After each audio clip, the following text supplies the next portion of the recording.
Assalamualaikum warahmatullahi wabarakatuh. Selamat malam Bapak Ibu dosen. Jadi kami dari kelompok 3 akan mempresentasikan tugas Big Data kami, yaitu analisis penjualan menggunakan dataset Black Friday 2025.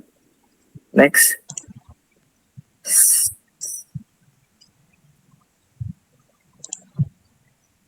Sebelum masuk ke intinya, kami izinkan untuk memperkenalkan diri terlebih dahulu. Nama saya Muhammad Zaki FA dengan presensi 20. Saya Fajar Firmansyah dengan presensi 9. Saya Agung Hidayat presensi 2. Kemudian kita masuk ke latar belakang. Jadi event promosi tahunan seperti Black Friday merupakan momentum yang sangat krusial bagi industri retail. Dalam waktu yang sangat singkat, volume transaksi dapat melonjak secara drastis. Nah, bagi pihak manajemen, kemampuan untuk memahami perilaku belanja konsumen di fase ini sangat penting dan demi mengoptimalkan akurasi supply chain, menyusun promosi berbasis data, serta menjaga manajemen inventaris supaya tetap presisi. Next. Nah, untuk tantangannya, sistem basis data ini seringkali lambat atau mengalami kegagalan saat harus mengolah jutaan data dinamis berkecepatan tinggi. Untuk mengatasi hal tersebut, proyek ini memanfaatkan paradigma distributed computing melalui kerangka kerja Apache Spark untuk memproses komputasi secara paralel dan dalam klaster secara efisien. Next. Supaya analisis kami memberikan hasil yang jelas, kami merumuskan masalah menjadi 4 bagian, yaitu yang pertama, jam berapa saja puncak transaksi terjadi selama periode tersebut. Kemudian yang kedua, kelompok demografis mana yang menghasilkan pengeluaran atau revenue tertinggi. Yang ketiga, kategori produk apa yang memiliki performa penjualan terbaik atau paling laris. Yang keempat, metode pembayaran apa yang paling mendominasi yang digunakan oleh pelanggan. Next. Jadi untuk dataset yang kami analisis sudah merekam transaksi retail komersial selama periode Black Friday. Pada akhir tahun 2025, skala dataset ini mencapai 100.000 basis transaksi retail. Data simulasi komersial ini mempresentasikan kondisi di lapangan yang merangkum informasi demografis pelanggan, detail produk, aspek waktu, hingga struktur harga. Next. Jadi skema dan kamus data dari dataset yang kami ambil sudah kami rekap di dalam satu tabel yang ada nama kolom, tipe data, deskripsi fitur data, kemudian contoh data, contoh entry datanya. Next. Nah, ini sama. Next. Jadi pada slide ini kami menampilkan logika perhitungan finansial yang berlaku pada dataset untuk bagian, yaitu nilai finansial bersih yang dibayarkan oleh konsumen. Ya, rumusnya adalah purchase amount dikali price final dikali quantity. Kemudian untuk final price yaitu nilai bersih per unit produk setelah dipotong diskon oleh promosi Black Friday. Rumusnya adalah price original dikali 1 min diskon. Next. Mungkin itu aja penjelasannya dari saya, kemudian masuk ke demo pada notebook. Kemudian kita masuk ke demo untuk kodenya. Yang pertama di sini kita melakukan eksplorasi data menggunakan PySpark. Di sini kita inisialisasi Spark-nya dulu menggunakan library yang dibutuhkan. Seperti menginisialisasi Spark Session-nya. Spark Session di sini merupakan komponen utama pada PySpark yang berfungsi sebagai pintu masuk untuk melakukan seluruh proses pengolahan data. Setelah Spark Session-nya aktif, kita dapat membaca data, melakukan transformasi hingga analisis menggunakan kemampuan komputasi paralel dari Apache Spark. Lalu selanjutnya kita melakukan load data. Kalau data di sini setelah Spark aktif, dataset dibaca menggunakan fungsi spark.read.csv. Parameter header di sini digunakan agar nama kolomnya terbaca dengan benar, sedangkan ignore skema membuat Spark mendeteksi tipe data secara otomatis. Lalu selanjutnya kita melakukan pemeriksaan skema dan tipe data. Di sini fungsi ini menampilkan nama kolom beserta tipe datanya. Tahap ini penting untuk memastikan setiap kolom memiliki tipe data yang sesuai sehingga proses analisis berikutnya tidak mengalami kesalahan. Lalu ada statistik deskriptif. Di sini PySpark menghitung jumlah data, nilai rata-rata, standar deviasi, nilai minimum dan maksimum sehingga kita memperoleh gambaran umum mengenai distribusi data sebelum dilakukan pembersihan. Lalu yang selanjutnya data cleansing menggunakan PySpark melakukan pengecekan missing values. Pada tahap pertama data cleansing ini dilakukan pengecekan missing value. Program memeriksa setiap kolom dan menghitung jumlah nilai kosong. Nah, informasi ini menjadi dasar untuk menentukan apakah data perlu dibersihkan sebelum dianalisis. Lalu ada pengecekan duplikasi. Spark di sini akan membandingkan seluruh baris, menghapus data yang identik dan menyisakan satu data. Nah, setelah missing value-nya diperiksa, dilakukan pengecekan data duplikat menggunakan drop duplicates. Dan selanjutnya ada penanganan data. Di sini data yang masih memiliki nilai kosong kemudian dihapus menggunakan fungsi drop NA. Setelah itu, jumlah data sebelum dan sesudah proses cleaning dibandingkan untuk memastikan proses pembersihan telah berhasil dilakukan. Yang selanjutnya ada transformasi dan enrichment. Di sini dilakukan penambahan referensi atau fitur baru atau enrichment. Pada tahap enrichment ditambahkan fitur baru berupa total discount value. Nilai ini dihitung dari selisih harga awal dan harga akhir yang dikalikan dengan jumlah barang. Penambahan fitur seperti ini membuat analisis menjadi lebih kaya karena kita dapat mengetahui besaran diskon yang diberikan pada setiap transaksinya. Lalu selanjutnya ada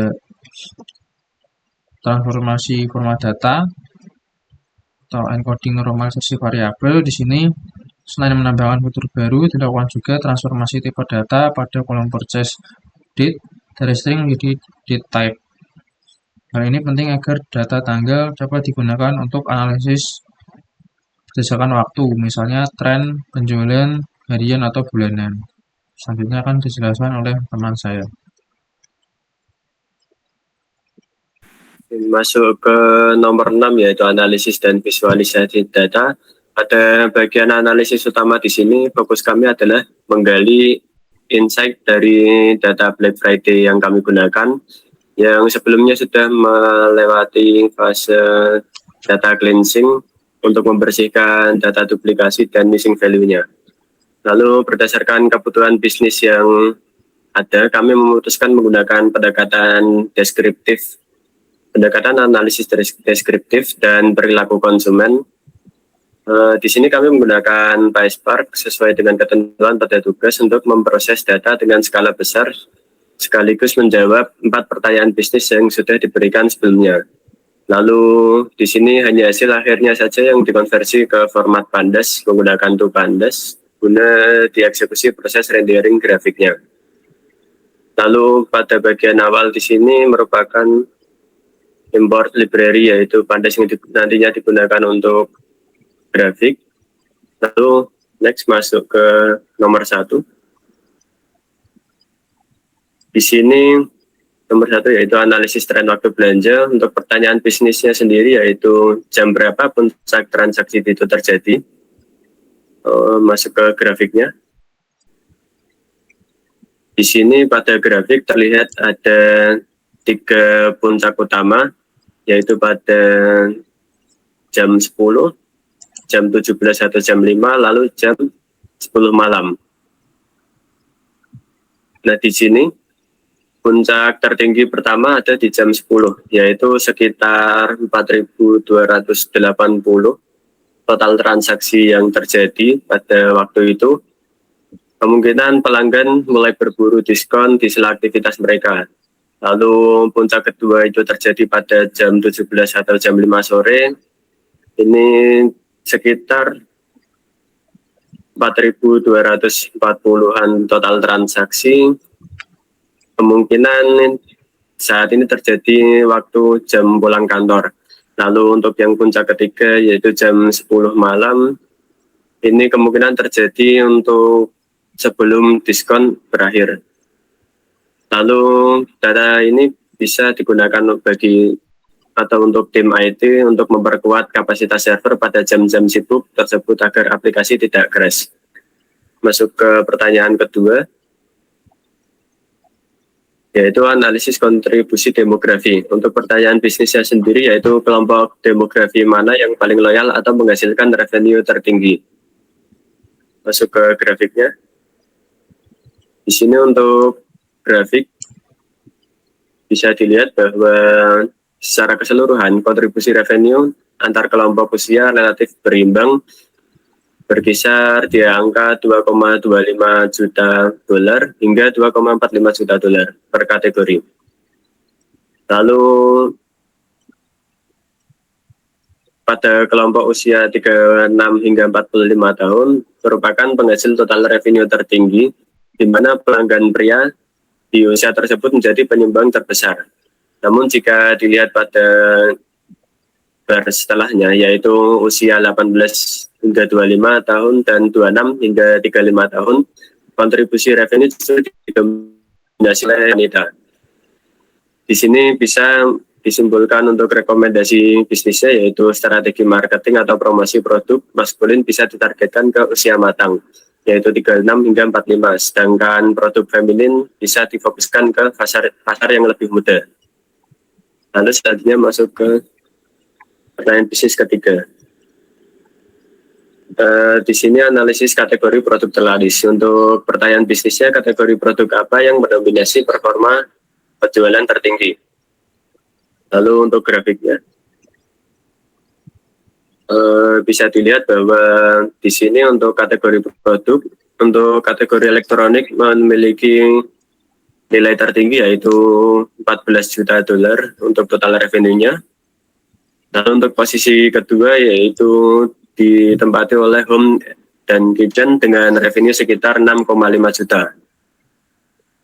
Untuk grafik ini, kategori elektronik menjadi produk yang paling laris. Lalu angka ini merupakan memiliki angka lebih besar 2 kali lipat dari kategori kedua yaitu home dan kitchen. Lalu untuk kategori books tersendiri itu berada di peringkat paling bawah. Di sini bisa dengan insight ini menunjukkan bahwa promosi utama kerjasama brand dan ketersediaan stok selama Black Friday harus diprioritaskan penuh pada sektor elektronik. Lalu masuk ke pertanyaan keempat, yaitu analisis preferensi pembayaran. Untuk pertanyaan bisnisnya yaitu metode pembayaran apa yang mendominasi pilihan transaksi konsumen. Lalu ke grafiknya. Untuk grafiknya sendiri di sini mengenai metode pembayarannya, hasilnya menunjukkan preferensi yang sangat merata dan tidak ada satu metode pun yang mendominasi secara ekstrim. Di sini metode debit card memimpin sangat tipis di angka 16,8%, disusul oleh credit card, lalu mobile wallet dan cash yang seimbang di angka 16,7%. Karena semua metode pembayaran digunakan hampir sama rata oleh pelanggan, kesimpulannya adalah perusahaan wajib mempertahankan kelancaran serta menyediakan semua opsi pembayaran ini tanpa terkecuali demi menjaga kenyamanan transaksi pelanggan. Lalu bagian akhir yaitu kesimpulan ini melalui eksekusi analitik menggunakan kekuatan pemrosesan API Spark di belakang layar, manipulasi data masif berukuran ratusan ribu baris data yang kami gunakan ini dapat ditangani secara instan tanpa hambatan komputasi.